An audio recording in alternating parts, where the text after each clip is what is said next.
Voilà, salut bien-aimés dans les seigneurs, nous sommes dans la joie d'être avec vous ce matin. Donc non, il est 13 h ici, on s'excuse, parce qu'on a des problèmes de lecture, on commence à vieillir, hein? Donc des fois pour lire là, il nous faut des paires de lunettes. Donc voilà, je disais que nous vous remercions d'être branchés et nous bénissons le nom du Seigneur. C'est Dieu qui nous a gardés, qui nous a protégés, qui garde en toi le souffle de vie. C'est Dieu qui garde en toi la vie éternelle. C'est Dieu qui a protégé les membres de ta famille. C'est Dieu qui a fait qu'au milieu de la maladie, au milieu des tribulations, au milieu des problèmes, au milieu des difficultés, il ne t'a pas abandonné. Parce que l'Écriture dit que l'Éternel n'abandonne jamais ses enfants. Donc, à cause de Sion, Dieu, il ne dort ni ne sommeille. Il a les regards constamment tournés vers les personnes qui craignent son nom, vers les personnes qui se confient en l'Éternel. La Bible dit, il faudrait que ceux qui s'approchent de l'Éternel croient qu'il est le rémunérateur de ceux qui l'invoquent. Donc, il faut apprendre à vous approcher de l'Éternel. Et nous disons que s'approcher de l'Éternel, c'est justement ça le baptême. S'approcher de l'Éternel, c'est quitter la vie de l'iniquité, c'est quitter la vie du péché, c'est quitter la mauvaise vie. Ainsi, vous vous approchez de lui, et ainsi Dieu pourra vous rémunérer. Nous allons, avec la grâce du Seigneur, on n'a pas beaucoup de temps aujourd'hui, parce que j'ai un programme trop chargé. Nous allons, avec la grâce du Seigneur, faire de notre mieux pour conclure en ces jours notre enseignement sur le baptême. Il va être difficile pour moi de faire une récapitulation. Donc, en tout cas, les gens qui veulent nous suivre dans la première intervention sur le baptême, ils n'ont qu'à aller consulter ma page Facebook. Ainsi, vous avez la possibilité de pouvoir vous souvenir de ce que nous nous sommes dit le samedi passé. Parce qu'aujourd'hui, nous voulons continuer la marche et très vite continuer la marche afin que nous puissions nous en sortir le plus vite que possible. Donc, nous allons répondre ainsi à la question de la sœur Lorraine, la question de savoir si les apôtres ont été bel et bien baptisés ou n'ont-ils pas été baptisés. C'est à cette question-là que je vais devoir m'atteler pour pouvoir apporter la réponse selon les Écritures. Avez-vous remarqué que avant de pouvoir saisir ces choses, permettez que je puisse vous dire que l'Éternel Dieu se cache dans les Écritures, la pensée de l'Éternel est cachée dans les Écritures. Ainsi, la mission que nous avons, c'est de pouvoir scruter les Écritures pour aller retrouver ce que Dieu a caché dans les Écritures. Or, lorsque nous parlons de l'ombre, parce que c'est important que je puisse circonscrire cette question avant de pouvoir continuer. Lorsque nous parlons de l'ombre, il est important que vous compreniez que lorsque nous sommes en train de parler de l'ombre, souffrez avec moi, que l'ombre commence dès que l'Éternel a quitté l'éternité, qu'il est entré dans l'état. Dès que Dieu entre dans l'état, immédiatement l'ombre commence. Pourquoi? Parce que l'on ne peut pas parler de l'ombre s'il n'y a pas le temps. Donc c'est le temps qui détermine l'ombre.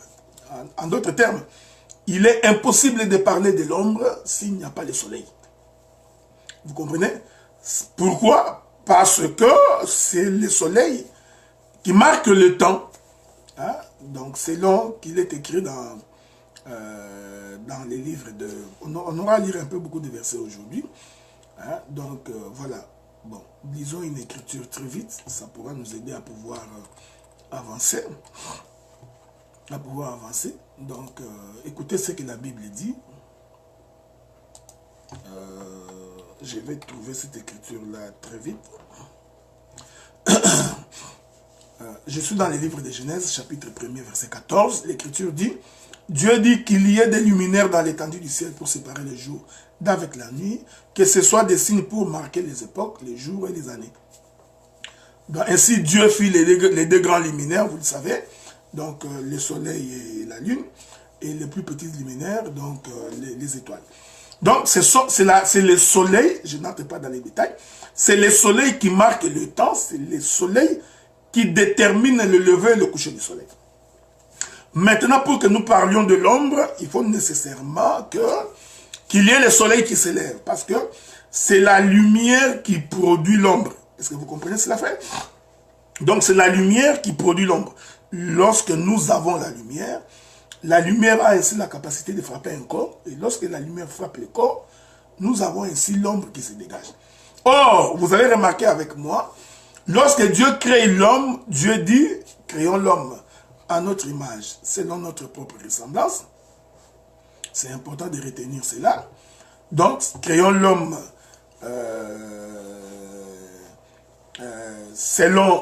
à son image, selon notre propre ressemblance. Lorsque Dieu crée l'homme, vous comprenez que l'homme est une ombre. L'homme est l'image. Donc, Adam est une image. Donc, depuis Adam jusqu'à la manifestation de Jésus-Christ sur la terre, toute cette période-là, nous la considérons comme étant l'ombre. Donc, l'ombre a commencé depuis la création. Elle a marché par le prophète. Les psaumes de la loi et le prophète, l'ombre marche. L'ombre arrive jusqu'à la naissance de Jésus. C'est encore l'ombre. Tout le temps que Jésus est en train de travailler sur la terre, jusqu'à ce qu'il montera sur la croix, c'est encore l'ombre. Donc maintenant, quand Jésus meurt, ressuscite, ainsi nous mettons un terme, nous mettons une pause en ce qui concerne l'ombre, ainsi nous commençons ce que nous appelons la réalité. Donc, il faudrait, c'est très important de retenir cela, que les choses que nous sommes en train d'aborder dans l'ancienne alliance, que les gens appellent communément l'Ancien Testament, constituent l'ombre des choses à venir. Et que la réalité de ces choses se trouve en Christ. C'est pourquoi même quand Jésus parlait aux apôtres et aux disciples, il leur disait, pendant que je vous parle ici, je suis en train de vous parler du Père, mais je vous en parle en parabole.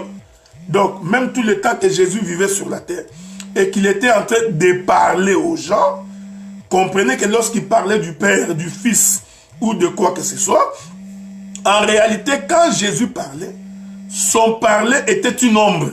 Vous comprenez, c'est pourquoi il leur dit, jusque-là, je vous ai parlé du Père en parabole.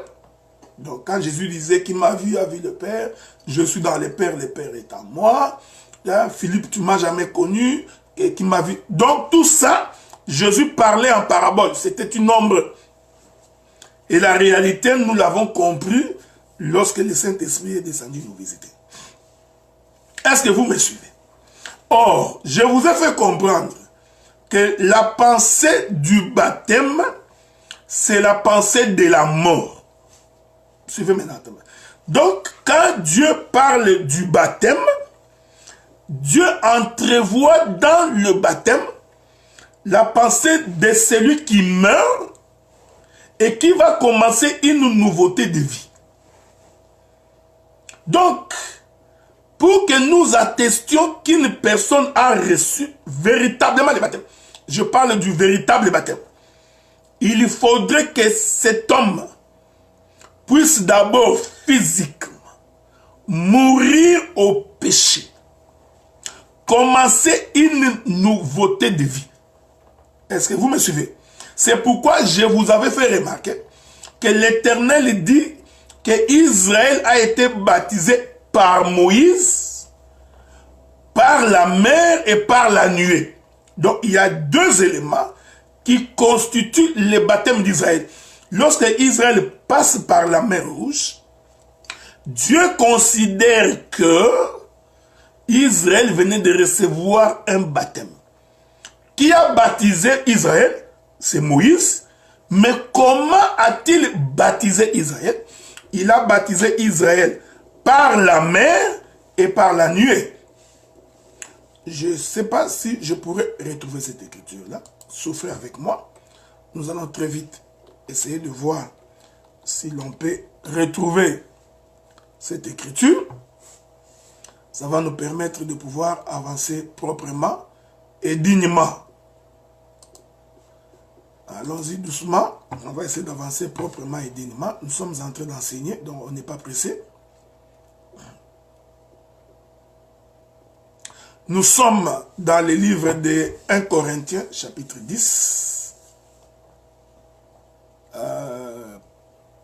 Je lis le verset 1er. 1 Corinthiens, chapitre 10, verset 1er. Frères, je ne veux pas que vous ignoriez que nos pères ont été tous sous la nuée et qu'ils ont tous passé au travers de la mer. Verset 2. Qu'ils ont tous été baptisés en Moïse, dans la nuée et dans la mer. Donc, le baptême, c'est dans Moïse. C'est à Moïse, dans la nuée et dans la mer. Or, quand tu lis les textes, tu vas comprendre que quand le bien-aimé Paul parle du baptême dans la nuée, le bien-aimé Paul nous fait comprendre que Israël, quand il était dans la marche dans le désert, Israël était conduit par la colonne de nuée. Est-ce que vous comprenez ce que je dis?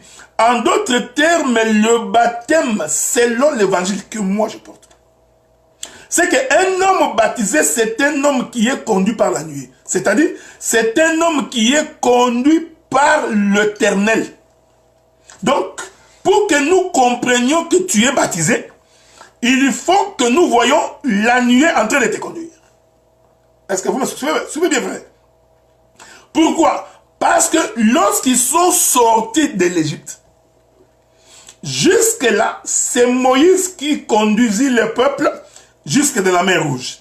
Lorsqu'ils sont arrivés devant la mer Rouge, après qu'ils aient traversé la mer Rouge, l'Écriture dit, alors Israël était conduit pendant le jour au travers de la colonne de nuée, et cette même colonne de nuée devenait la colonne de feu pendant la nuit. Donc, une fois qu'un homme traverse la mer Rouge, pour que nous attestions que cet homme est baptisé, j'insiste sur ces choses, frère. Vous allez voir, frère, vous allez comprendre que le baptême, ce n'est pas seulement le geste de mettre quelqu'un dans l'eau. On peut te mettre dans l'eau alors que spirituellement, tu es toujours un païen. Tu n'es pas converti. Est-ce que vous me suivez? Donc, Israël traverse la mer. Une fois qu'il a traversé la mer, alors, la colonne de nuée se met au-dessus du peuple et commence à conduire le peuple. Donc, le baptême selon Dieu, je vous ai lu 1 Corinthiens chapitre 10, c'est lorsqu'un homme est conduit par la nuée. Est-ce que vous me suivez? C'est pourquoi il est écrit, l'homme est baptisé j'ai relu l'écriture. Laissez-moi relire. Qu'ils ont tous été baptisés en Moïse, dans la nuée et dans la mer. Donc, premier élément qui atteste qu'un homme est baptisé, c'est lorsque l'homme est conduit par la nuée. Or, être conduit par la nuée veut dire être conduit par la parole. Est-ce que vous permettez que je fasse des exhortations? C'est pourquoi, quand un homme, dans sa vie de tous les jours, dans sa manière de se conduire, dans sa manière d'être, affiche un comportement indigne, je vais aller doucement. Quand on est en face de quelqu'un qui vit dans le péché, un voleur, impudique, prostitué, malhonnête, jaloux, rempli de haine, critiqueur, calomniateur. Donc, un homme comme ça, même s'il dit qu'il est chrétien, même s'il confesse dans sa bouche l'interprétation exacte de l'écriture, dit-on, même s'il vit au milieu des enfants de Dieu, au milieu des saints, au milieu des élus, mais si nous ne voyons pas que cet homme est conduit par la parole, en réalité, cet homme n'est pas baptisé. Je suis en train de descendre pour que vous compreniez. C'est pourquoi je vous avais fait remarquer que la première démarche que Dieu fait dans l'homme, c'est d'abord de faire quitter l'homme l'Égypte. Frère, nous prêchons pour que nous puissions quitter l'Égypte, pour que nous quittions le monde. C'est l'objet de la prédication, l'objet de l'enseignement. Nous préparons le peuple à pouvoir quitter. Je vais y aller doucement, frère. C'est pourquoi l'écriture que je vous ai lue, l'écriture précise, que ces hommes ont été baptisés par la nuée. Donc nous comprenons que le baptême, c'est être conduit par la nuée. Parce que nous n'avons pas vu où on a pris Israël, on l'a mis dans la nuée. Non, non, non. Donc le simple fait que tu as changé le mode de vie. Vous permettez? L'écriture que je vais vous démontrer comment Jacob a été baptisé. Hein? Je vais vous aider à voir comment Jacob a été baptisé. C'est pourquoi je vous avais dit, frère, le problème que nous avons aujourd'hui, c'est un problème de coup d'œil. Il y a des gens à qui Dieu a donné la capacité de percevoir comme l'aigle royal. Parce que vous savez que l'aigle royal, on en parlera le dimanche demain à l'Assemblée des Saints de Montréal. L'aigle royal, il a une capacité de vision extraordinaire. C'est pourquoi deux fois il faut aller étudier. Hein? Pour que tu parles de l'aigle, va étudier la zoologie. Apprends qu'est-ce qui est dit à propos de l'aigle, je crois que tu vas t'en sortir. Regardez frère, l'écriture dit ceci. Nous excusons, il y a des gens qui nous appellent, mais c'est pas grave. Lorsque Jacob fait sa marche, suivez bien, vous allez voir comment Jacob a reçu le baptême. Jacob, pendant qu'il fouillait son frère Ésaü, Jacob fait sa marche, il arrive à un endroit, selon que dit l'écriture, Jacob rencontre l'Éternel. Je vous ai remarqué que Jacob a rencontré Dieu pendant la nuit. Or, dans mon intervention précédente, je vous avais dit que Israël traversa la mer Rouge pendant la nuit. Parce que le baptême s'est fait pendant la nuit, frère. Jacob croise l'Éternel pendant la nuit. Ils se sont mis à bagarrer. Il y a eu une bataille entre Dieu et Jacob. Or, vous allez comprendre que ce combat-là, c'est tout un baptême. Regardez, vous allez voir. Ils se sont mis à bagarrer pendant la nuit. Lorsque l'Éternel a vu que le soleil allait se lever, alors l'Éternel demanda à Jacob de le laisser. Jacob dit, je ne te laisserai pas si tu ne me bénis pas. Voilà, vous allez voir que la bénédiction, c'est le baptême. L'écriture dit, alors l'Éternel brisa la hanche de Jacob. Il le frappa à la hanche. Une fois qu'il a frappé Jacob à la hanche, vous comprenez que Jacob venait de mourir. Parce que depuis que Jacob avait commencé sa marche, Jacob a marché par ses propres efforts.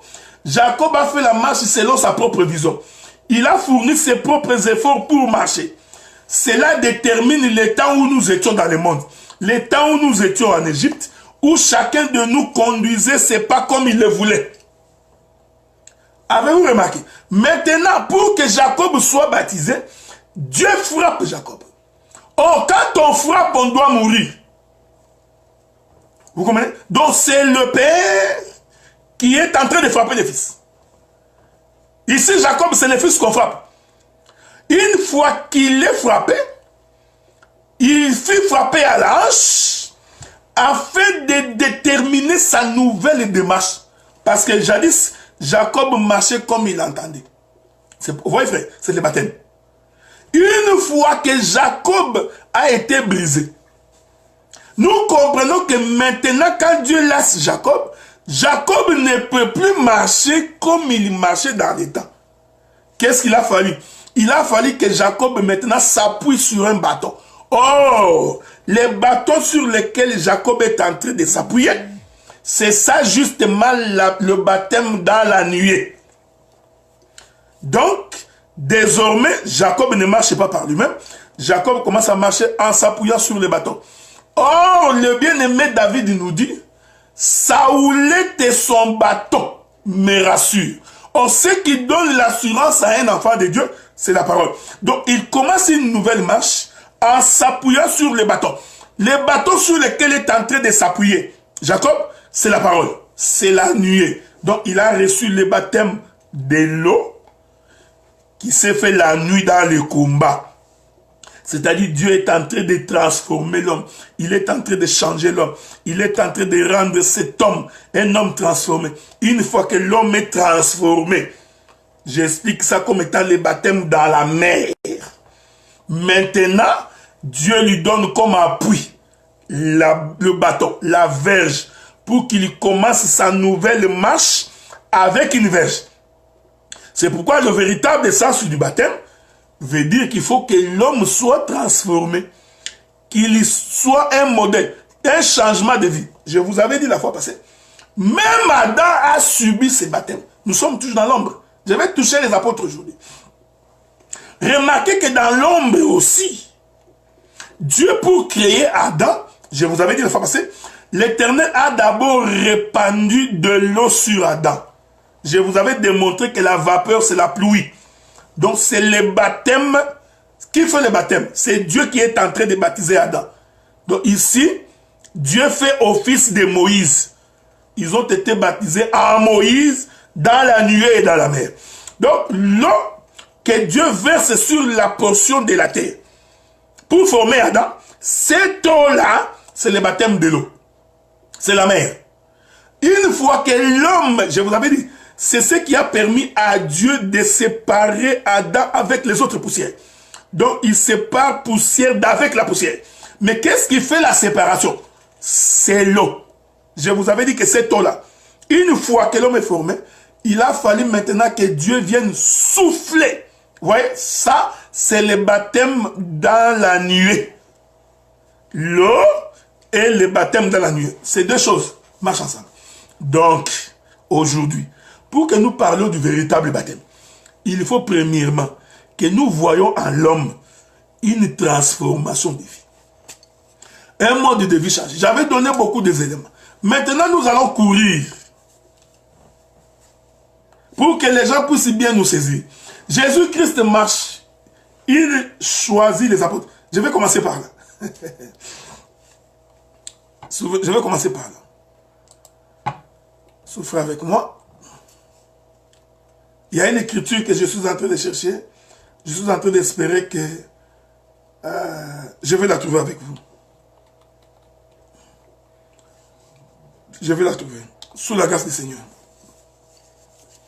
Attendez.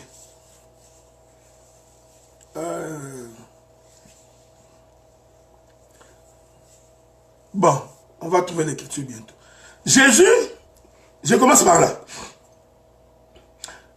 L'Éternel commence par se choisir les apôtres. Chaque apôtre avait sa propre vie. Vous allez voir comment est-ce que Dieu, le Seigneur est en train de créer Adam. Vous savez frère, je crois que j'ai toujours dit au bien-aimé, vous savez des fois quand nous parlons comme ça, nous avons la certitude que nous allons entrer au ciel. Parce que des fois il y a des choses qui montent dans notre esprit, dans notre tête, comme de la magie. Je viens de recevoir une inspiration terrible pendant que je parlais ici. C'est pourquoi je n'ai pas honte de confesser que j'irai au ciel. Remarquez, l'Éternel, ça c'est une chose que tu vas écouter pour la première fois. J'en suis sûr et certain. C'est pourquoi j'avais dit aux frères, le ministre, c'est celui quand même qui écoute les autres. Il a la capacité de faire sortir quelque chose d'extraordinaire, quelque chose de spécifique que Dieu lui a donné. Parce que Dieu donne à chaque ministre un mandat. Un mandat spécial. Donc ce que je vais dire tantôt là, je crois que tu n'as jamais entendu. L'Écriture dit que nous sommes dans le livre de Matthieu au commencement, quand le Seigneur se met à choisir les apôtres. Avez-vous remarqué que pour choisir les apôtres, Jésus commence à faire une marche? Il lui croise tel, il appelle, il dit, laisse tes filets, suis-moi. Il lui croise tel, il appelle. Il lui croise tel, il appelle. Il lui croise tel, il appelle. Le mouvement que Jésus fait en appelant les apôtres, en appelant les disciples, le Seigneur était en train de sonner la trompette du rassemblement. Car le livre des Nombres, chapitre 10, nous dit, tu feras deux trompettes. Une trompette d'argent. La première trompette servira pour appeler le peuple au rassemblement. C'est-à-dire, tu sonneras la trompette. chacun quittera sa maison, il quittera sa patrie, la maison de son père, il viendra au rassemblement. Donc, quand Jésus est en train de choisir le disciple, en réalité, le Seigneur est en train de procéder au rassemblement. Prophétiquement, l'appel des apôtres, des disciples, l'Éternel était en train de sonner de la trompette. Or, cette chose n'est pas nouvelle. Cette chose s'est aussi faite dans les jardins. Je rentre. Je vous avais dit, j'entre dans les jardins, j'en sors. Sans coup, sans blessure. Or, dans les jardins, quand la Bible dit que l'Éternel est en train de rassembler la poussière de la terre, comprenez que prophétiquement, c'est Christ qui est en train de rassembler les disciples. Pour qu'il forme Jacob. Je vais y revenir. Je vais y revenir. Vous allez comprendre, frère. Le baptême. Vous savez, Dieu parle tantôt d'une manière, tantôt d'une autre. L'écriture, les choses de Dieu sont parfaites, frère. Donc, quand le Seigneur Jésus-Christ est en train d'appeler les apôtres, les disciples, il les appelait au rassemblement. Donc, chacun quittait sa maison. Le mouvement de quitter ce qu'il faisait, le mouvement de quitter leurs activités spécifiques, le mouvement de quitter leur demeure, parce que même Pierre a dit ça. Il dit, nous avions laissé tout. Nous avions abandonné tout. Nos femmes et nos enfants. Tous les biens, nous avons abandonné. Donc, nous comprenons que quand les disciples sont venus vers Jésus, en réalité, ils avaient abandonné. Est-ce que vous me suivez? Je veux que vous me suiviez attentivement parce que je vous ai dit que nous allons vraiment entrer dans beaucoup de profondeur. Dans beaucoup de profondeur. Remarquez. Donc, c'est déjà un mouvement de baptême. Suivez-moi bien. C'est pourquoi il faut avoir l'œil pour voir ça. Le fait de quitter ce qu'il faisait, c'est en fait abandonner le monde. Abandonner la vie qu'il menait. Abandonner ce qu'il faisait jadis. Pour qu'il vienne au Seigneur. Ce mouvement-là, c'est un rassemblement tout autour du corps. Le corps, c'est Jésus. Et les disciples venaient tout autour de son corps. Or, l'Éternel a fait cette chose dans les jardins. Quand il voulut créer Adam, il va aussi procéder à l'appel, au rassemblement. Ces mouvements d'appel de rassembler attestent que l'homme doit d'abord abandonner le camp. Il doit abandonner la vie qu'il menait. Il doit abandonner la vie qu'il était en train de poursuivre. Pour qu'il vienne dans les choses de Dieu. Pour qu'il s'approche de Dieu. Premier élément. Il récupère. Est-ce que vous me suivez? Suivez-moi bien. Les disciples viennent tout autour de Jésus. Nous disons, c'était un peuple au rassemblement. En fait, ces disciples-là sont aussi l'image d'Adam qui se rassemblent pour former un corps. Et les corps qui sont en train de former, je vais revenir là-dessus bientôt parce que je sais que beaucoup de gens vont bénéficier de ce que nous sommes en train de dire. Remarquez. Donc, ainsi vous allez comprendre que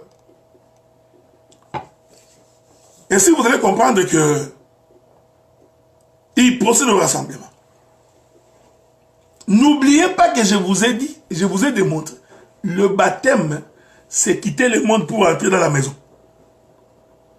Maintenant, remarquez, Jésus-Christ marche avec les apôtres. C'est là que je vais essayer de m'asseoir pour attester du baptême de Jésus. Je vais trouver une écriture. Souffrez avec moi. C'est pas facile quand je ne vois pas bien parce que là, je suis obligé. Voilà. C'est plus facile comme ça. Lisons une écriture. Il y a une écriture que je cherche. Prenons le livre de Marc. Marc, nous allons prendre Marc chapitre 14. Marc chapitre 14.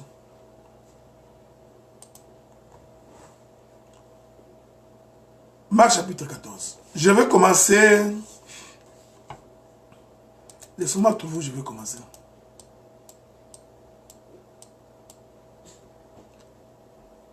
On va commencer où?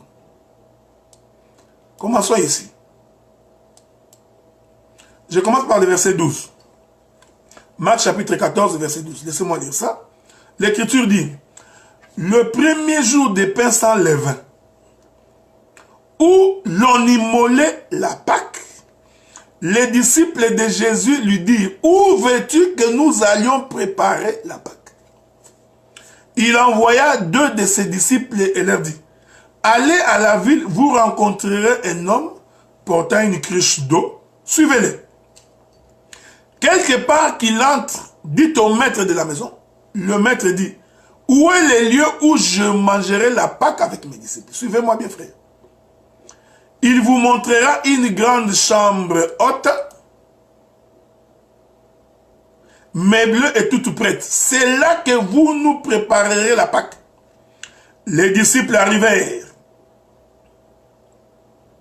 partirent et arrivèrent à la ville et trouvèrent les choses comme il leur avait dit et il y préparait la Pâque. Le soir étant venu, il arriva avec les 12. Suivez-moi attentivement, frère.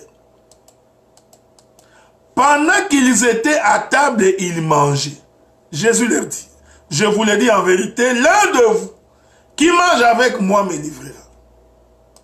Ils commencèrent à s'attrister et lui dire l'un après l'autre, est-ce moi? Il leur répondit, c'est l'un de 12 qui met avec moi la main dans le plat. Le Fils de l'homme s'en va, selon ce qui est écrit de lui, mais malheur à l'homme par qui le Fils de l'homme est livré. Mieux vaudrait pour cet homme qu'il ne fût pas né. Je continue. Écoutez maintenant. Souffrez. L'Écriture dit ceci. Souffrez. Je suis où? Voilà. Pendant qu'il mangeait, Jésus prit le pain. Après l'avoir rendu grâce, il les rompit et leur donna en disant, prenez ceci est mon corps. Il prit ensuite une coupe et après avoir rendu la grâce, il leur donna, il dit, ils en burent. Il leur dit, ceci est mon sang, le sang de l'alliance qui est répandu pour plusieurs. Je vous l'ai dit en vérité, je ne boirai plus jamais du fruit de la vigne, jusqu'au jour où je boirai de nouveau dans le royaume de Dieu. Maintenant, ça là vous le savez, hein? On va ajouter notre écriture. Souffrez qu'on ajoute encore une autre écriture pour que les bien-aimés puissent très bien nous saisir. Je vais ajouter notre écriture. Avec votre permission, bien entendu. Comme ça, nous allons très vite continuer la marche. Écoutez ce que la Bible dit. Nous sommes toujours dans les livres de quoi? De Marc ou de Matthieu. Si je ne me trompe pas. Allons voir ça. Souffrez. Toujours la Marc, je crois. Non, Luc. Souffrez avec moi. Je cours très vite, hein, ok?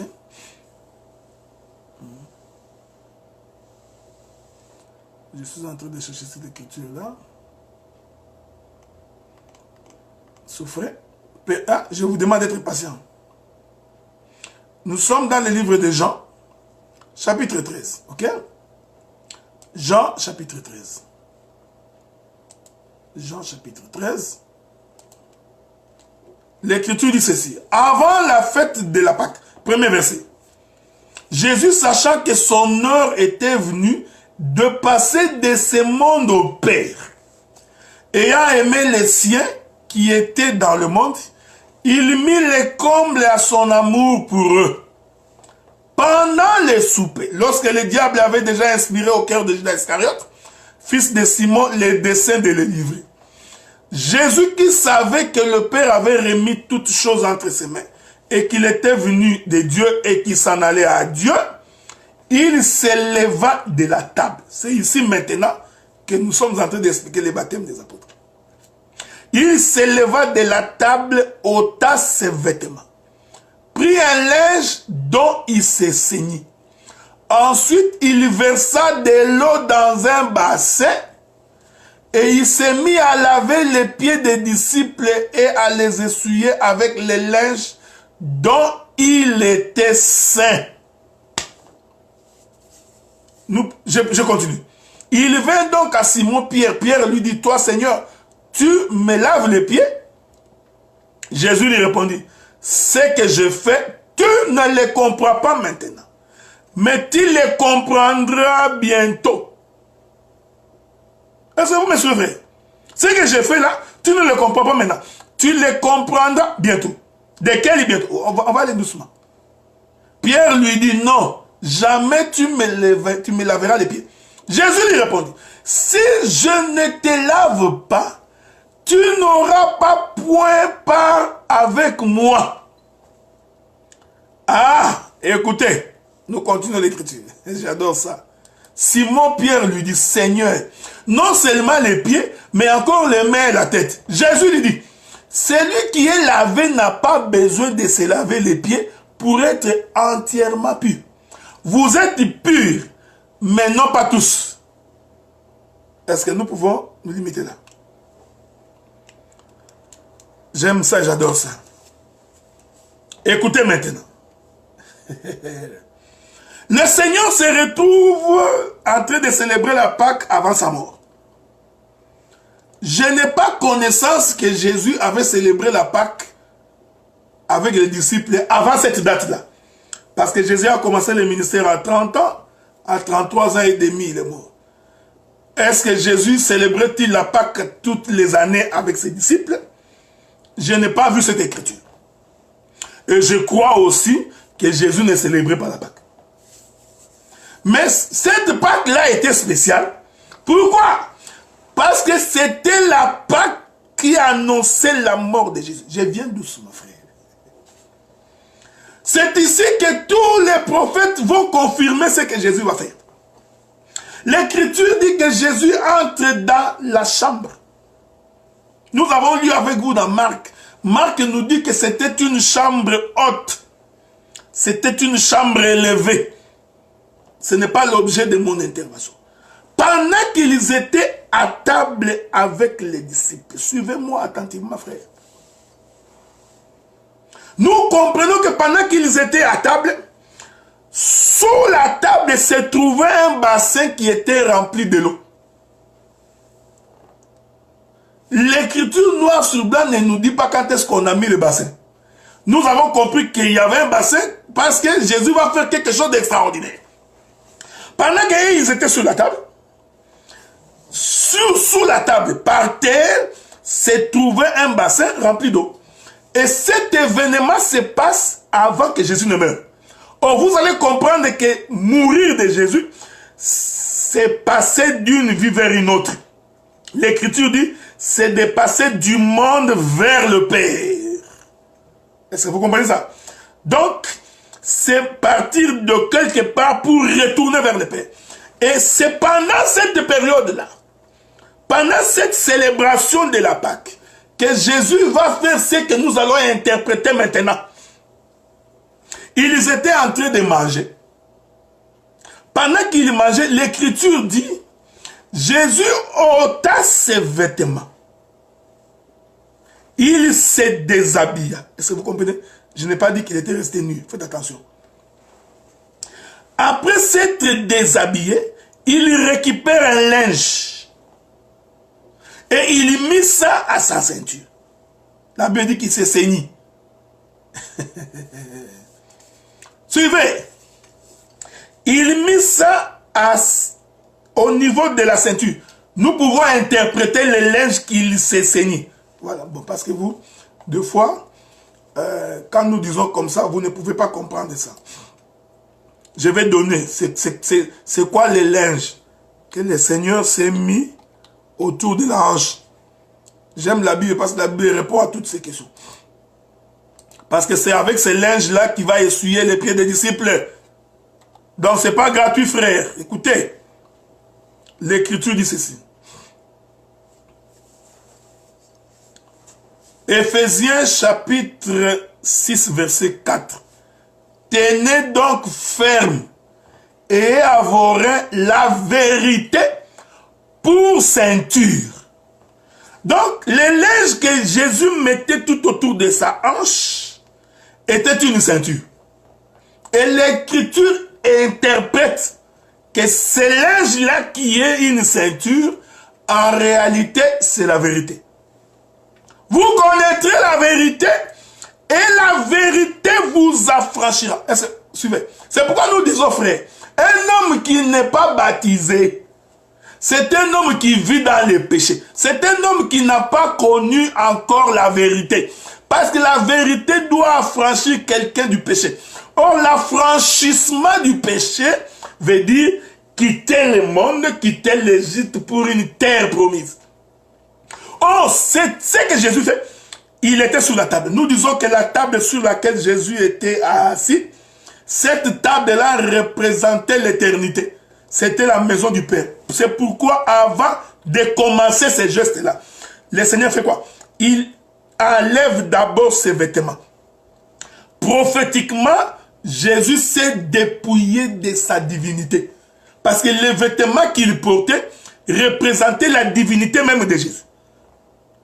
Donc il ne pouvait pas quitter le ciel. Il ne pouvait pas quitter le trône avec toute la gloire de sa divinité. Pourquoi? Parce qu'un homme ne peut pas voir Dieu et mourir.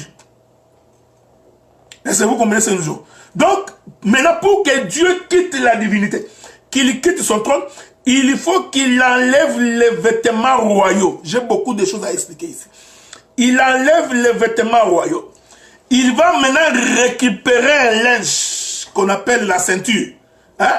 Que j'ai expliqué que c'est la vérité. Il récupère, il met à la hanche. Or, je vous ai fait remarquer quand j'ai commencé à expliquer ici, que lorsque l'Éternel brise Jacob, il brise Jacob à la hanche. Il dit désormais, donc nous comprenons. Donc, avant, Jacob portait un nom qui s'appelait Jacob. Le nom de Jacob qui veut dire mensonge, qui veut dire menteur, mensonge, c'est ce que ça veut dire. Un usurpateur. Ça atteste de la mauvaise vie, de ce qu'était l'homme avant.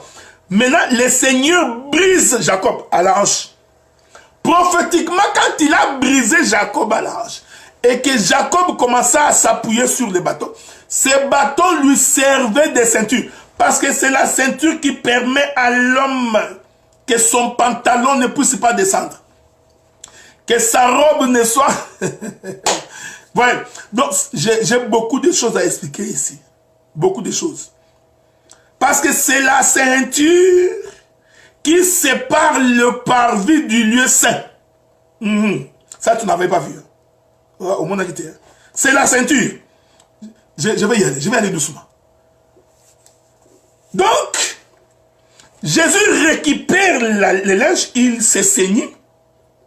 Pourquoi? Parce qu'il voulait descendre maintenant sur la terre. Parce que le bassin qui avait l'eau s'est trouvé sur la terre. Or, vous allez comprendre que prophétiquement, le Seigneur fait le mouvement de celui qui quitte le trône, qui est en train de descendre sur la terre. Maintenant, pour descendre sur la terre, il faut qu'il se dépouille de sa divinité. Je suis dans Philippiens chapitre 2. Lui qui était égal avec Dieu n'a pas considéré comme une proie arrachée d'être égal avec Dieu. C'est dépouillé lui-même en prenant la forme du serviteur. La forme du serviteur que le Seigneur prend, c'est le linge qu'il a récupéré. Et je vous ai défini le linge comme étant la vérité. Parce que le linge est une ceinture. Parce que quand Dieu a récupéré le linge, il s'est saigné. Il mit ça à sa hanche. Je garde beaucoup de choses. Parce que vous allez comprendre que de la hanche au pied, ça c'est le parvis.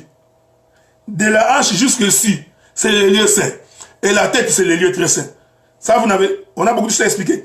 Donc, vous comprenez que le linge qu'on met à la hanche, c'est la limite du parvis et du lieu saint. Écoutez, j'aime ça. J'aime ça. Donc nous comprenons que quand Jésus était en train de manger avec les disciples, ils étaient dans le lieu saint. Mais il va dire à Pierre, si je ne te lave pas les pieds, tu ne prendras pas part au royaume. Jésus leur disait, là nous sommes dans le lieu très saint, mais dans le lieu saint. Mais pour entrer dans le lieu très saint, il faut que je te lave les pieds. Il faut que tes pieds soient lavés. Or, quand Jésus faisait ces mouvements, déjà là-bas, il y avait un bassin d'eau. Je vais trouver notre écriture. Souffrez. Souffrez avec moi. Je vais courir pour aller trouver ça. Avec votre permission, bien entendu. Espérons que le Seigneur va m'aider.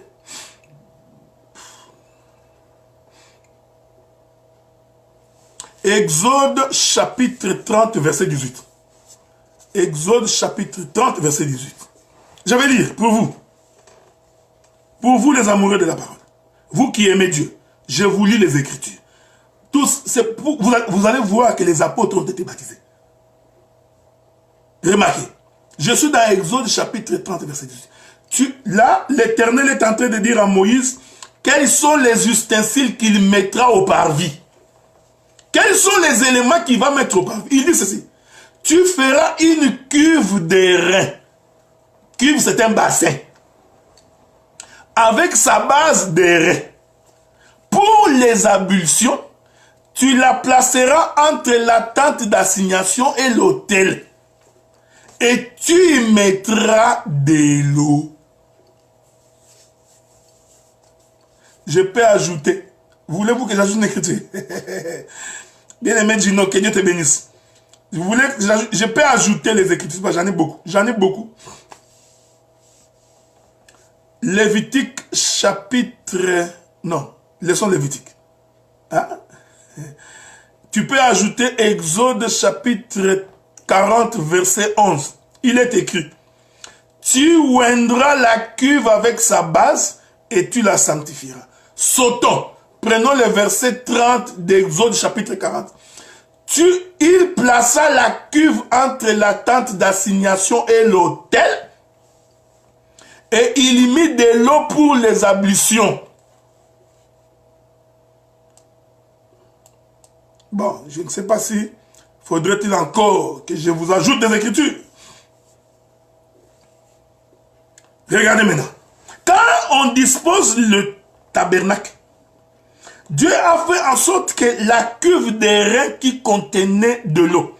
Je vous avais dit le samedi passé que lorsque l'Éternel fait appel à l'airain, l'Éternel explique le jugement. Il explique la mort.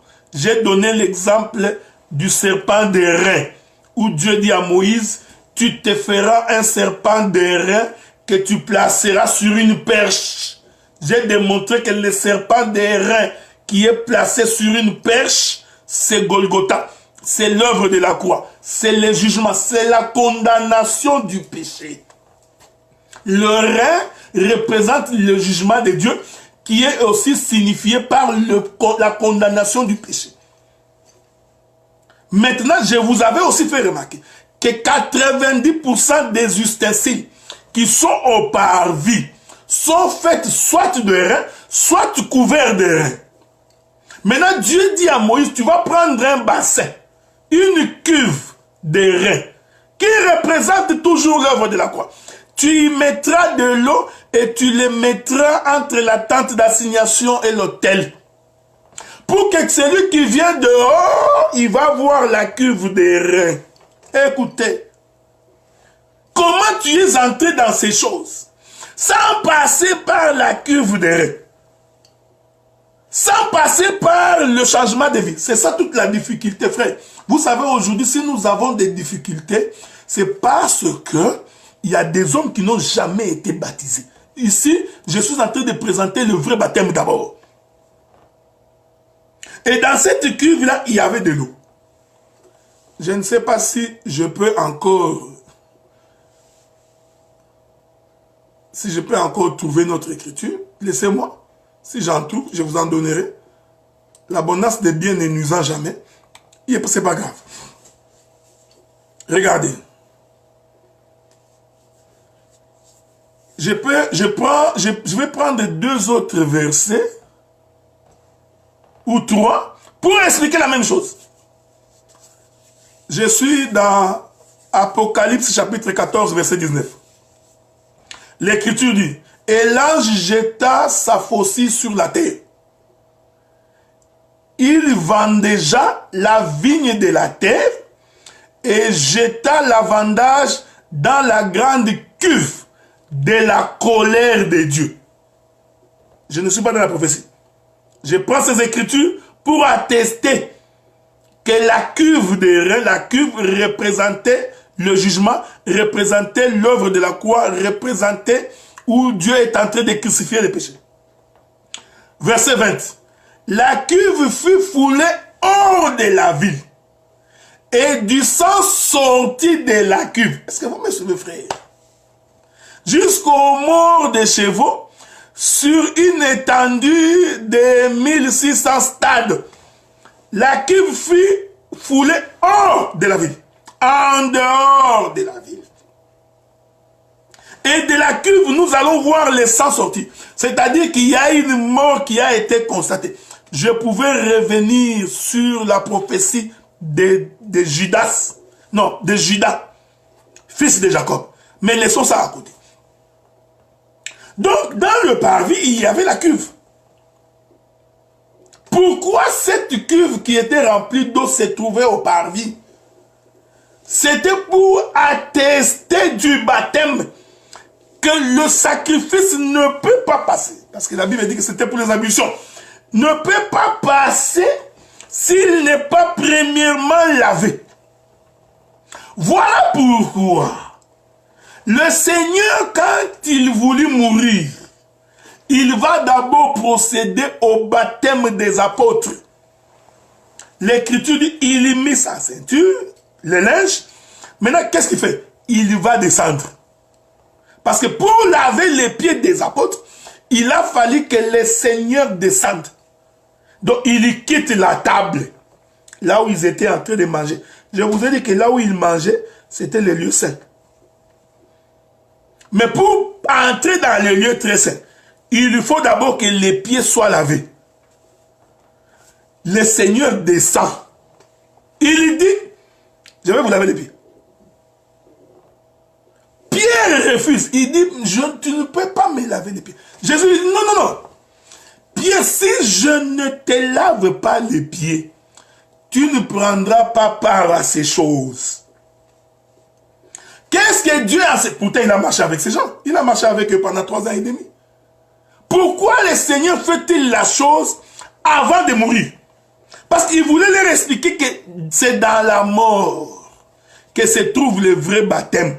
Or, les pieds, c'est la partie qui est en contact avec la terre.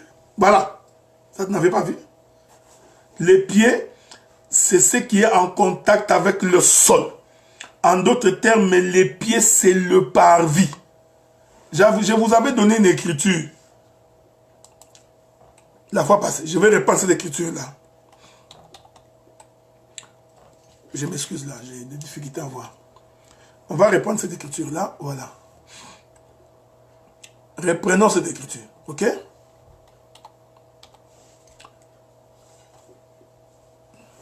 Lisons. La Bible dit ceci. Je suis dans Apocalypse chapitre 1er, verset 15. Ses pieds étaient semblables à des reins ardents, comme s'il eût été embrasé dans une fournaise. Et sa voix était comme le bruit des grandes eaux. Avez-vous remarqué ça? Lorsque le prophète Jean est en train de voir le Seigneur, le prophète Jean, à propos du pied, il dit les pieds de cet homme étaient semblables à des reins. Donc nous comprenons que le prophète Jean a vu le parvis. Parce que je vous ai dit que les éléments constitutifs des objets qui sont au parvis étaient à base de reins, qui représentaient le jugement de Dieu, qui représentaient l'œuvre de la croix. Maintenant, le prophète Jean, quand il voit que les pieds de cet homme étaient semblables à des reins. Or, je vous ai dit que le jugement, c'est mourir au péché. C'est le changement de mode de vie. Il dit comme s'ils étaient embrasés dans une fournaise. Un homme transformé doit subir le choc du soleil. Le feu doit brûler cet homme. C'est pourquoi la Sunamite avait raison de dire, je suis noir mais je suis belle. Ne prenez pas garde à mon teint noir, car c'est le soleil qui m'a brûlé. Quand un homme est embrasé par le feu et qu'il est touché par le soleil, cet homme devient beau. comme femme, tu deviens belle. Pourquoi? Parce que tu es passé par le jugement. C'est-à-dire, tu es passé par le parvis. Et sa voix était comme le bruit des grandes eaux. Voilà. Donc, la voix qui sortait de cet homme dont les pieds étaient en erreur, il s'est référé au bruit des grandes eaux. Je n'ai pas le temps de revenir là-dessus pour parler sur les grandes eaux. Voilà. On peut ajouter le verset 18 d'Apocalypse chapitre 2. Il est écrit à l'ange de l'église de Thyatire. Voici ce que dit le Fils de Dieu.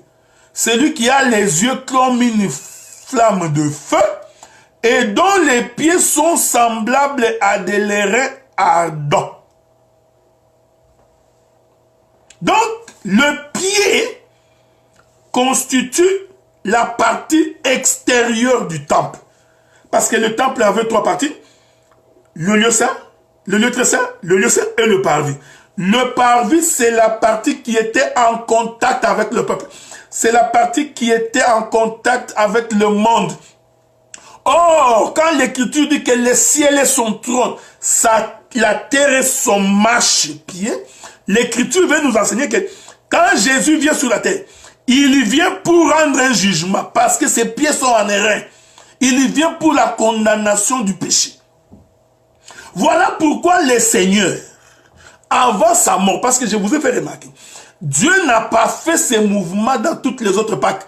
Parce que l'Écriture ne nous dit jamais si Jésus avait célébré les autres Pâques. L'Écriture ne nous dit pas. Mais spécialement la Pâque qui a annoncé sa mort. C'est-à-dire la veille de sa mort. La veille de sa mort. C'est cette Pâque-là qui nous intéresse. Pourquoi? Parce que l'agneau immolé doit être immolé avant qu'Israël ne sorte. Avant qu'il ne sorte de l'Égypte. Donc Israël est sorti de l'Égypte en traversant la mer Rouge, qui est la forme du baptême, l'image du baptême, pour être séparé des autres Égyptiens. Voilà pourquoi le Seigneur, avant de mourir, il devait laver les pieds des disciples. Or, le Seigneur qui lave les pieds des disciples, en réalité, il baptisait les disciples. Et je vous ai dit, après les avoir lavé les pieds, il prit les linges qui s'étaient saignés, alors il essuya les pieds. Voilà, voyez, ça tu n'avais pas encore vu. Hein? Il essuya les pieds des disciples. Je vous ai fait comprendre que les linges qui étaient tout autour de la hanche de Jésus, c'était une ceinture. J'ai lu les livres d'Éphésiens pour attester que la ceinture veut dire la vérité. Vous connaîtrez la vérité et la vérité vous affranchira. Donc les linges que Jésus a mis tout autour de sa hanche, c'était l'image de la ceinture. Cette ceinture est la vérité. Voilà. Maintenant, il prend cette vérité, il met au pied, il essuie les pieds des disciples. Heureux les pieds qui annoncent l'évangile. Je vais trouver l'écriture. Vous permettez? On va trouver l'écriture. Courons très vite pour aller trouver l'écriture. Je ne sais pas si je vais trouver cette écriture-là.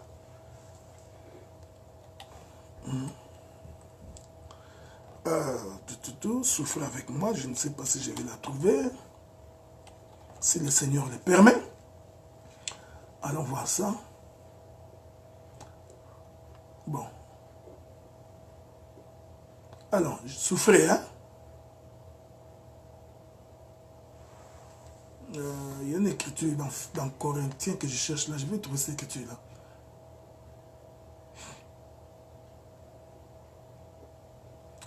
Regardez. Prenons quelques écritures. Je prends d'abord Romains. Romains chapitre 12. Celui qui exhorte à l'exhortation. Que celui qui donne les fasse avec libéralité. Celui qui préside les fasse avec zèle. Que celui qui pratique la miséricorde les fasse avec joie. Je continue. Il y a une écriture que je cherche. Je crois que c'est toujours Éphésiens. Hein? Voilà. Éphésiens chapitre 6, verset 15. Mettez pour chaussure à vos pieds les ailes que donne l'évangile de paix. Est-ce que vous comprenez? Mettez pour chaussures à vos pieds les ailes que donne l'évangile de paix. Donc, le Seigneur atteste que les pieds, dans les pieds, on est en train d'annoncer l'évangile. Est-ce que vous me suivez, frère? Pourquoi? Écoutez bien. Parce que l'évangile est annoncé au monde. Donc, il faut qu'il y ait des pieds qui traversent. Vous voyez, frère? Donc, le pied doit marcher sur la terre afin que l'évangile soit annoncé. Mais ces pieds-là doivent être des pieds sanctifiés. C'est-à-dire passer par le baptême, mourir. Et les pieds doivent être portés par le linge, c'est-à-dire par la vérité. Voilà pourquoi nous attestons que depuis le jour où la bonne nouvelle a été annoncée à Jérusalem, les pieds ont marché de génération en génération pour que toutes les contrées de la terre aient entendu la voix de Jésus. Donc, nous comprenons que l'évangile de la paix est annoncé par les pieds. Oh, ici, les pieds, vous comprenez, c'est-à-dire que c'est la marche que nous faisons. Mais cette marche-là passe d'abord par le fait de mourir. C'est pourquoi le Seigneur, quand il descendit pour essuyer les pieds des disciples, en réalité, il les baptisait. Pour qu'il commence l'œuvre, il les baptisait dans la mer.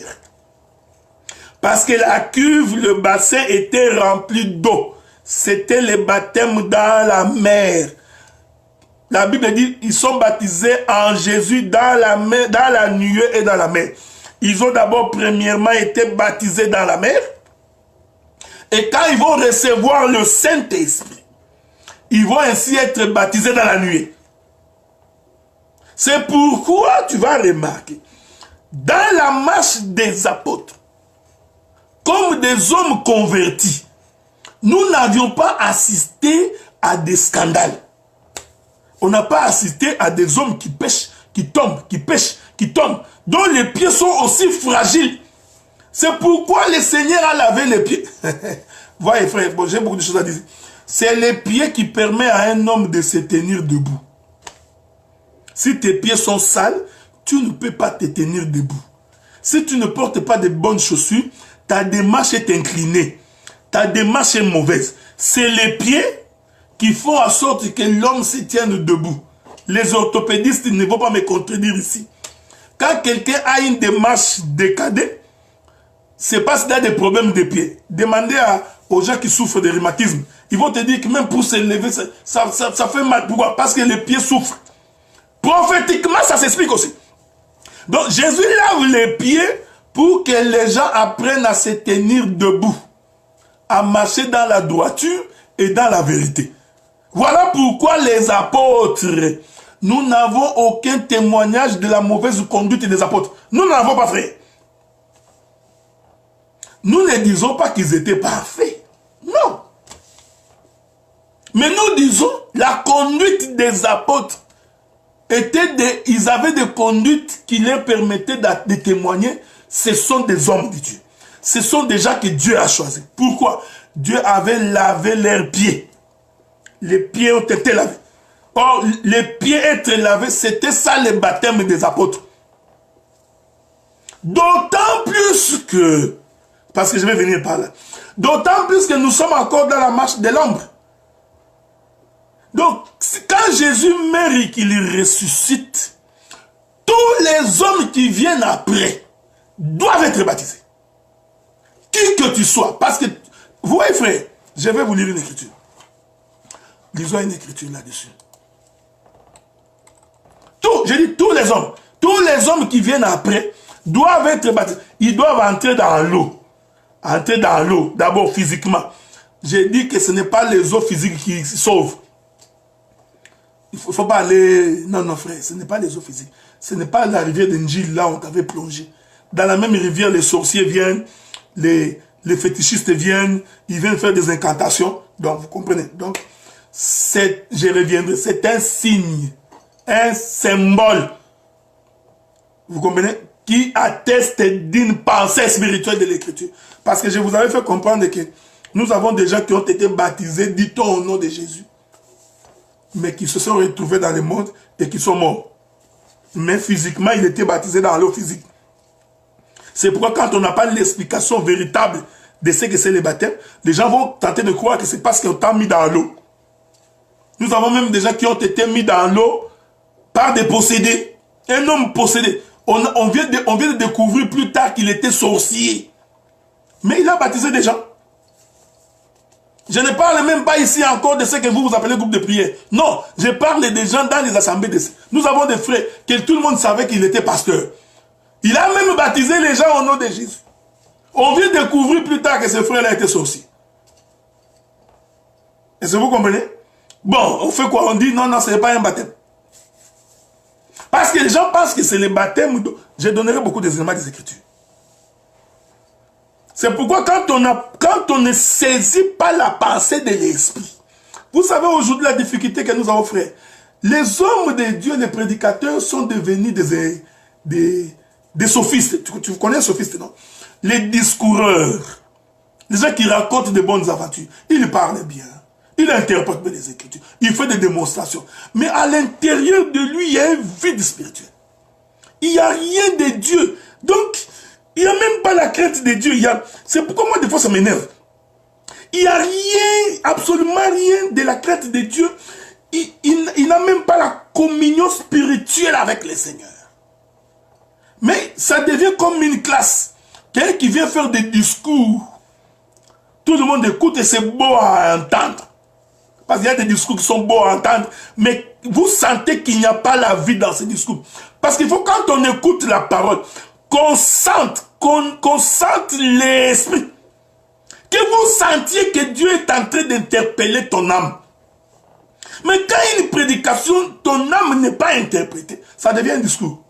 Les gens racontent. Ça devient comme une pièce théâtrale. Les gens viennent faire des démonstrations de leur connaissance. Moi, je connais, tu ne connais pas. Tu vois l'hippopotame, le crocodile est un homme.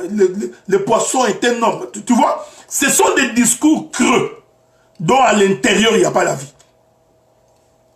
Il faut qu'on trouve la vie à l'intérieur de ces choses. Voilà pourquoi le Seigneur, quand il lave les pieds des apôtres, en fait, c'était un baptême. Il les faisait entrer dans la maison. Il les faisait quitter la terre. C'est pourquoi je parle des pieds. Parce que c'est les pieds qui portent la vérité, qui annoncent l'évangile. Les gens dont les pieds sont lavés, ils se tiennent debout. Tu pêches, tu demandes pardon, tu te relèves. Parce que tu as le fondement solide. Tes pieds ont été lavés, embrasés par le feu, et tu peux bien marcher dans les choses de Dieu. Donc pour que nous attestions que tu es baptisé, ta conduite d'abord, frère, ta conduite d'abord doit attester que toi tu connais Dieu. Nous avons des frères et des soeurs qu'il ne faut qu'insulter. Quand il n'est pas d'accord avec toi, il t'insulte. Il te colle des étiquettes. Il t'injurie. Nous avons des gens comme ça. J'étais étonné de constater que les prédicateurs, ils calomnient plus que des païens. Mais ils ne se rendent même pas compte qu'ils sont des calomniers. Dès que vous vous retrouvez, vous récupérez un autre prédicateur, vous ne faites que les calomnier. Vous ne parlez que les mal les concernant. C'est tout ce que les gens font. Ils ne connaissent pas Dieu. Bon, regardez. Lisons l'Écriture. Parce que des fois, quand on parle comme ça, vous vous dites, je ne sais pas si j'ai bien vu ou pas, mais attendez. J'ai des problèmes des yeux. Voilà. Ok, bon, souffrez. On va ajouter 2-3 autres écritures. Attendez, je n'ai pas encore fini, ok? Je cherche une écriture.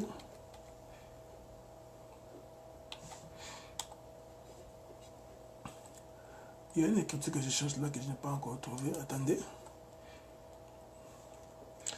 Avec votre permission, j'ai trouvé cette écriture-là. Voilà.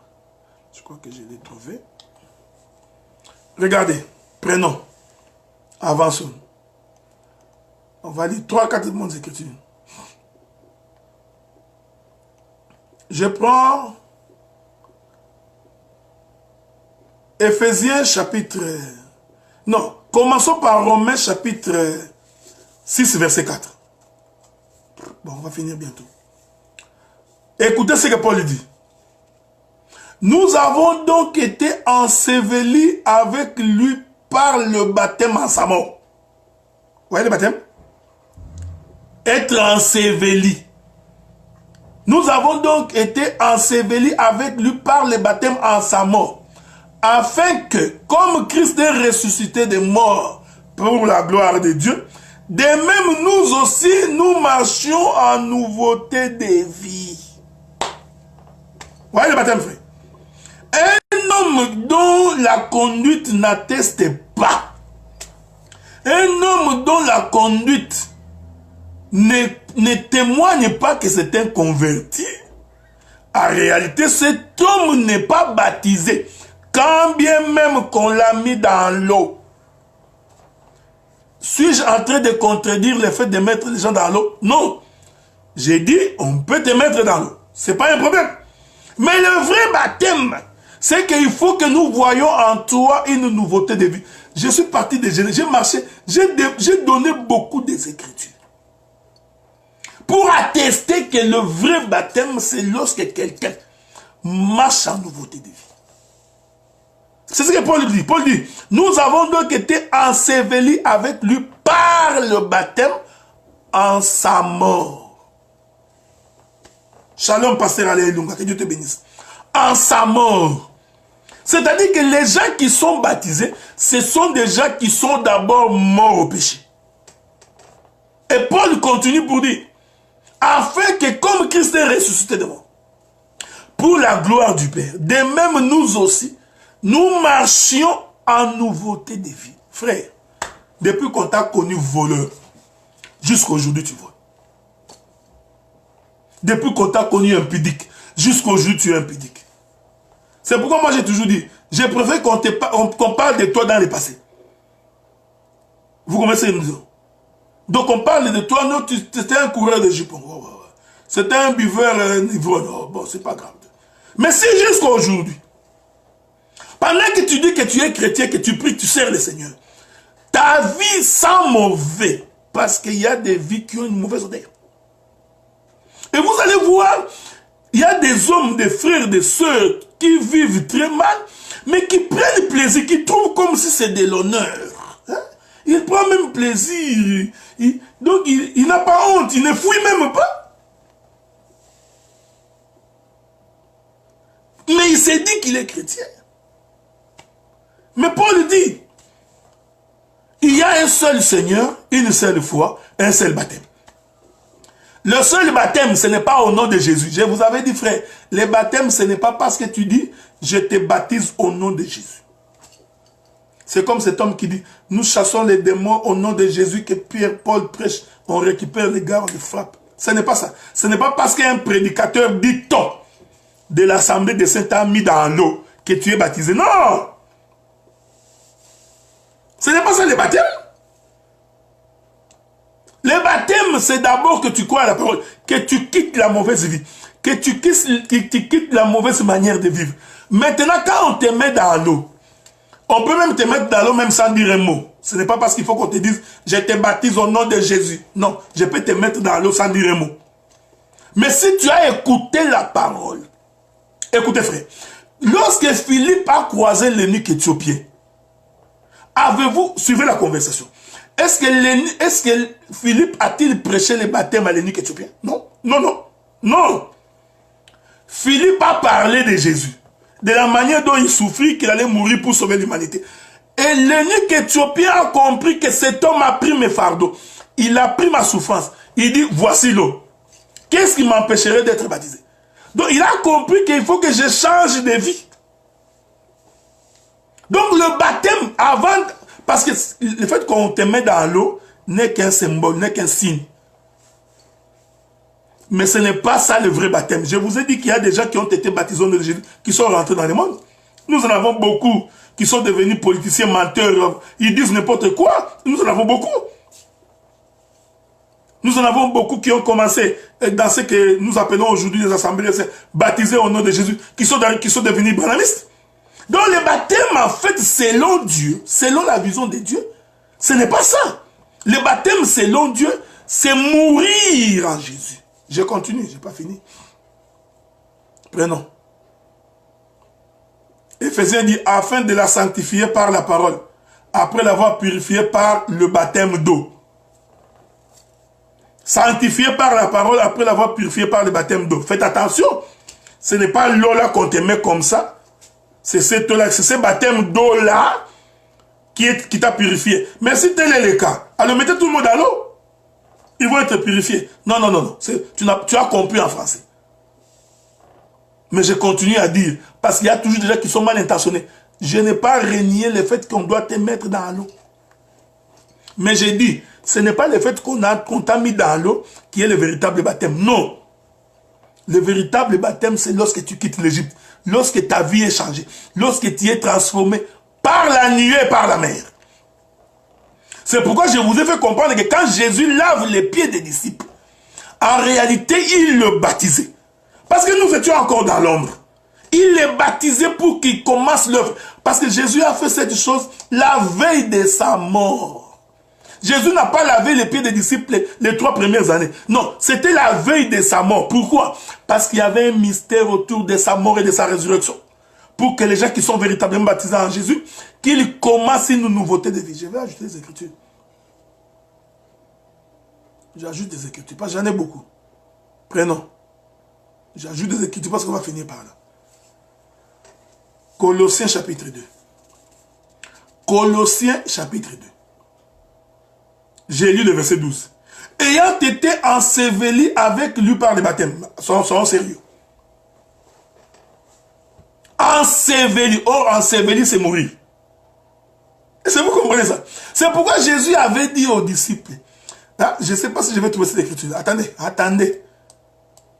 Attendez, attendez. Souffrez. Je ne sais pas si je vais trouver cette écriture-là. Si Dieu me prête bien. Il y a une écriture là où Jésus dit. Voilà, je suis dans Marc chapitre 10, verset 39. Marc chapitre 10, verset 39. Jésus leur répondit, il est vrai que vous boirez la coupe que je dois boire. Vous serez baptisés du baptême dont je dois être baptisé. De quel baptême Jésus parlait? De quel baptême Jésus parlait? Parce qu'il avait déjà été baptisé par Jean-Baptiste. Ouais, il dit, Jésus leur répondit, il est vrai que vous boirez la coupe dont je dois boire. Et vous serez baptisés du baptême dont je dois être baptisé. Jésus parlait de sa mort. C'est-à-dire tous ceux qui croient en Jésus doivent mourir. Passer par la profondeur des eaux et ressortir. Est-ce que vous comprenez ça? Regardez. Quand vous prenez Luc chapitre 12, verset 50, Jésus reprend la même chose. Il leur dit,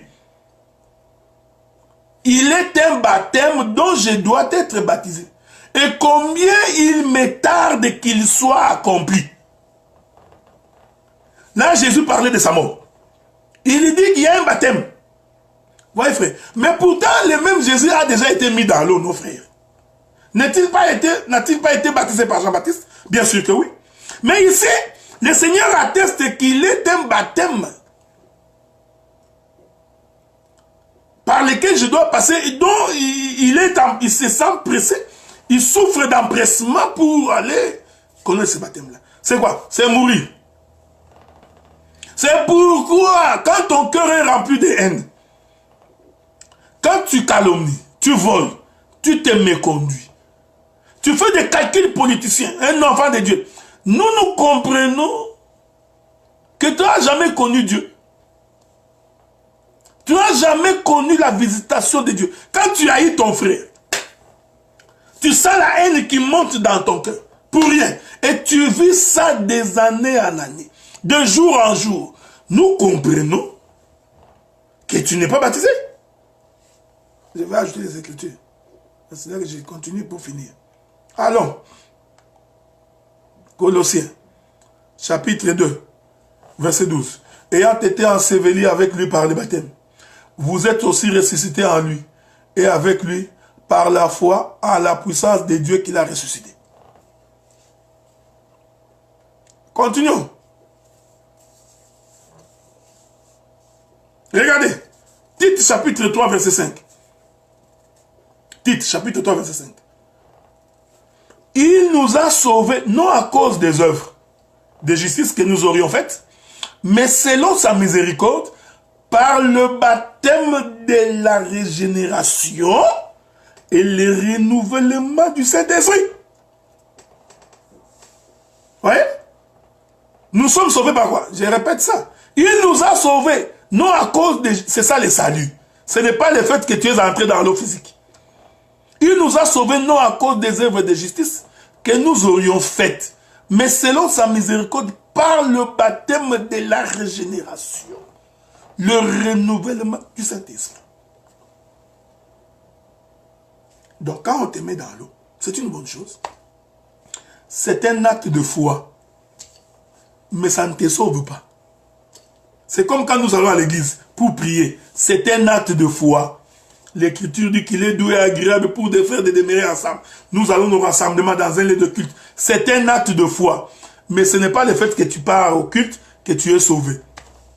Que la femme qui prie la tête non voilée déshonore son chef. La femme qui prie, qui voile sa tête, c'est un acte de foi. Selon la recommandation de Dieu. Mais ce n'est pas parce que tu as mis le voile que Dieu t'écoute. Donc il y a des actes que nous posons qui sont les actes de foi, qui témoignent de notre foi, de notre croyance à l'éternel. Mais ces actes-là en soi ne sauvent pas. Ce qui sauve, c'est qu'il faut que tu sois un homme renouvelé. Alors quand on est en face des hommes non renouvelés, des hommes qui vivent dans les péchés, qui se méconduisent, vous comprenez? Même si on t'a mis dans l'eau, pour nous, Dieu considère que tu n'es pas sauvé. Finissons. 1 Pierre chapitre 3 verset 21. Cette eau était une figure de baptême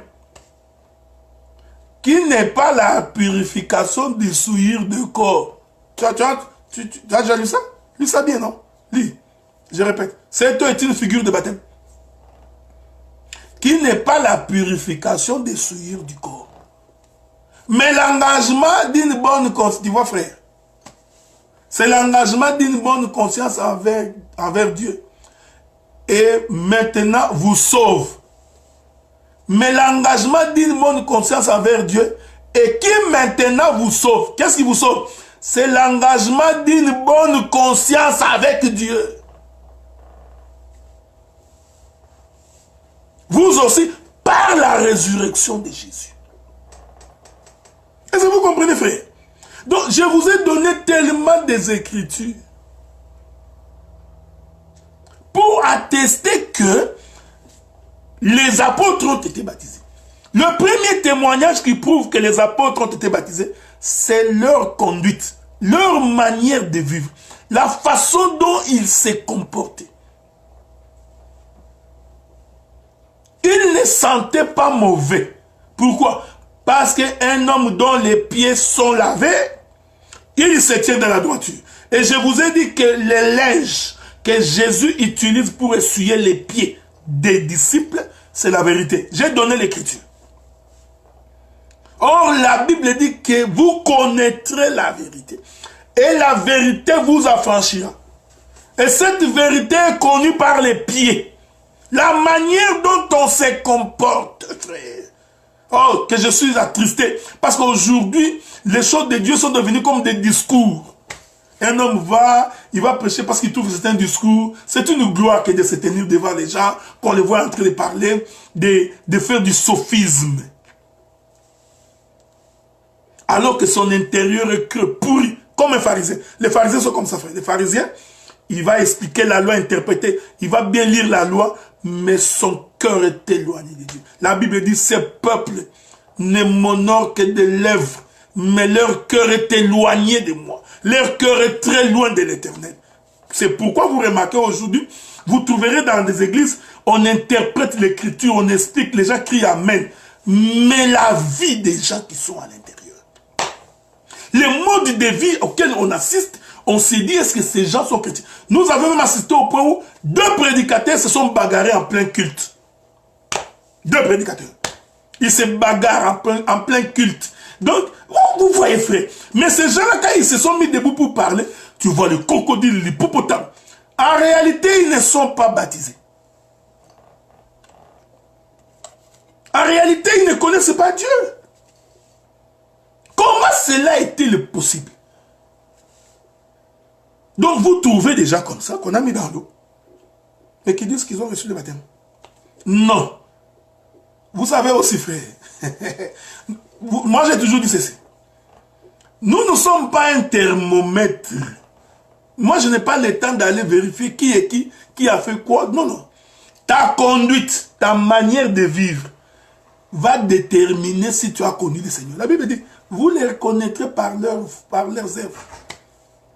La manière de vivre, la manière dont tu vis, dont tu te comportes, va déterminer qui tu es. Et toi, tu le sais. C'est pourquoi quand nous prêchons l'évangile, c'est pour vous amener à comprendre que quand on croit au Seigneur, il faut qu'on puisse avoir une vie transformée, une vie changée. C'est pourquoi Jésus, avant de mourir, il lava les pieds des disciples. Je vous avais dit, Jésus leur dit, Pierre, tu ne comprends pas encore ce que j'ai fait. Tu comprendras bientôt. Est-ce que vous comprenez ça? Tu comprendras bientôt que pour te tenir dans ma maison, il faut que tu aies les pieds lavés. Oh, quand on lave les pieds, on accueille les gens dans la maison. C'est-à-dire, on enlève la poussière de la marche. J'aime ça. J'adore ça, frère. J'aime ça, j'adore ça. Israël traverse la mer Rouge. C'était une forme de baptême. Mais il a continué la marche dans le désert. Ses pieds ont été salis par la poussière. Ici, je parle comme un prophète. Mais avant d'entrer à Cana, ils doivent encore traverser le Jourdain. Il faut que les pieds soient lavés pour qu'ils entrent dans la maison. Un homme baptisé. Un homme baptisé, c'est un homme dont les pieds ont été essuyés par la vérité. Le linge de Jésus doit essuyer tes pieds. Oh, je vous ai dit que ce linge-là a été mis à la ceinture, à la hanche de Jésus. Donc c'est la vérité. C'est pourquoi quand Dieu brise Jacob, il brise Jacob à la hanche pour que Jacob commence une nouvelle marche en s'appuyant sur le bâton. Et Dieu dit, désormais tu vas t'appeler Israël. Non! Désormais tu porteras les noms. Toi qui étais Jacob, un menteur, mensonge. On assiste aujourd'hui à des hommes qui pensent que le prêcher c'est une philosophie. Non, c'est pas une philosophie. C'est pas parce que tu peux nous écouter pendant des années et répéter et prêcher l'évangile. Mais ton intérieur est creux. Si tu n'as pas véritablement rencontré le Seigneur. Si tu n'as pas véritablement rencontré la voix de Dieu. C'est pourquoi ton témoignage est toujours mauvais. Pourquoi tu es un mauvais témoignage? Une soeur, une frère. Il faut te poser la question. Pourquoi? C'est parce que quelque part là, quelque chose ne va pas. Donc, le vrai baptême du Seigneur, c'est lorsqu'un homme est changé et qu'il est transformé. Maintenant, quand on te met dans l'eau, je vous ai donné l'écriture. Qu'est-ce qui sauve ici? Ce n'est pas le fait qu'on t'a mis dans l'eau qui sauve, il faut lire. C'est l'engagement d'une bonne conscience envers Dieu. L'engagement de dire, j'étais pécheur. J'ai abandonné la vie du péché. J'ai laissé le monde. Je me suis attaché à l'Éternel. Et vous êtes sauvés aussi par la résurrection de Jésus. C'est-à-dire, quand on dit résurrection, ce n'est pas que Jésus est ressuscité. Oh, tu vois, toi, quand on dit résurrection de Jésus, toi, tu vois seulement Jésus qui était mort, on a mis sur la croix qu'il est ressuscité. Tu n'as pas compris? La résurrection de Jésus, c'est toi. Parce que le corps qui a été crucifié, qui est descendu dans le séjour de mort et qui est sorti, c'était toi. Parce que Jésus, comme Christ, comme Dieu ne peut pas mourir. C'est ta chair qui a été crucifiée. Paul dit, la chair du péché a été crucifiée. Donc celui qui est mort sur la croix, là, c'était toi. Maintenant, on t'a pris, on t'a fait descendre dans le séjour de mort. Et Jésus vient te faire ressusciter pour que tu commences une nouveauté de vie. Nous n'allons pas fermer nos bouches. Parce que frère, tant que tu vivras mal, nous continuons à dire qu'un enfant de Dieu ne vit pas comme ça. Et cela prouve que tu n'as pas été baptisé. Et vous savez, frère, donc tu n'as pas été baptisé ni dans l'eau. C'est pourquoi, frère, je vous avais dit non. Je vous ai dit que Israël est baptisé par la nuée et par la mer. Et je vous ai fait comprendre que la nuée, c'est la parole. C'est-à-dire une bonne parole qui vient du Seigneur doit changer l'homme. La bonne parole qui vient de Dieu doit renouveler l'intérieur de l'homme. Mais si tu vois, on prêche bien. Les gens crient, ils sortent dans la joie. Oh, quel beau message. Une bonne interprétation. Mais la vie n'a pas changé. Vous comprenez que cette parole-là n'est pas de Dieu, même si elle est bonne. Même si tu nous expliques que tu vois les chiffres 4, c'est Judas, c'est le soleil, c'est les 4 pieds. Tu vois les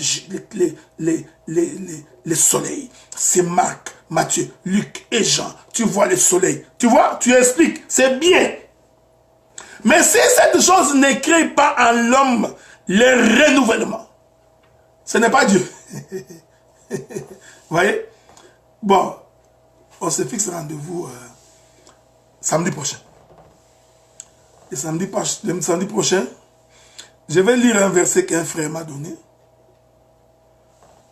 Je vais lire ce verset-là. Bien-aimé Jean-Marie, je te remercie.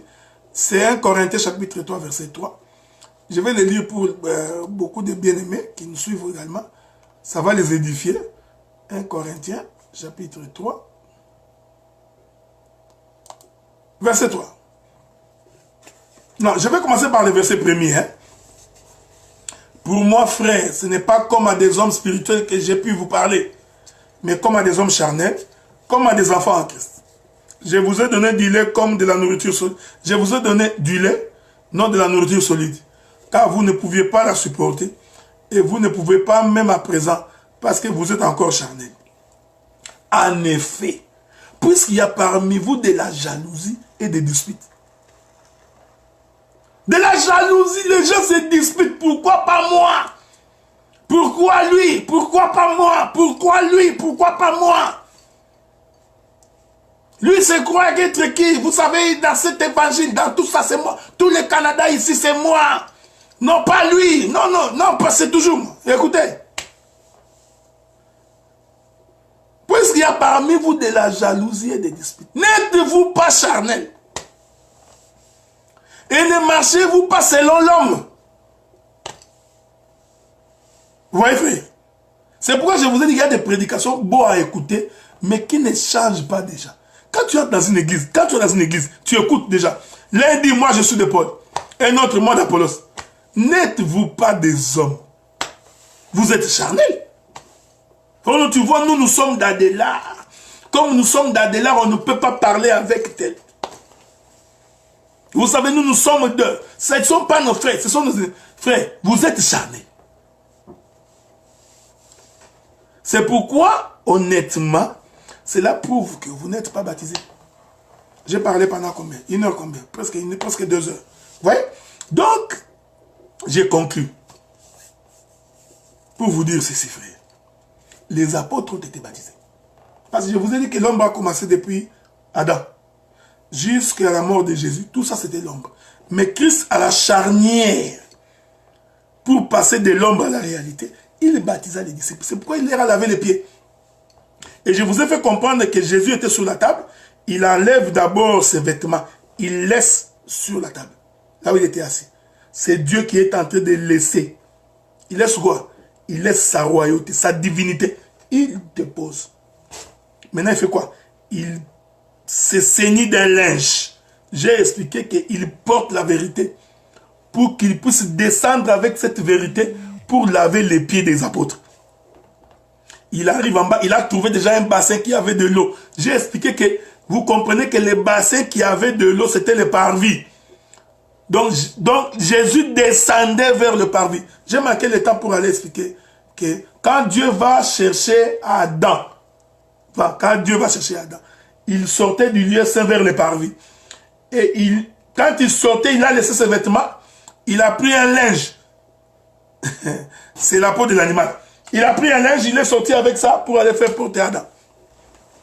Il lave les pieds. Donc c'est le mouvement de celui qui quitte le trône, il descend par terre. Il arrive là-bas, il prend, il lave les pieds. C'est le baptême des hommes changés et transformés. Une fois qu'il les a lavé les pieds, il prend le linge, il essuie leurs pieds. Ainsi, ils ont les ailes de l'évangile de paix. Donc, les pieds témoignent que cet homme est converti. Cet homme connaît Dieu. Voilà, bien aimé dans le Seigneur. Le samedi prochain, je viendrai vous exhorter.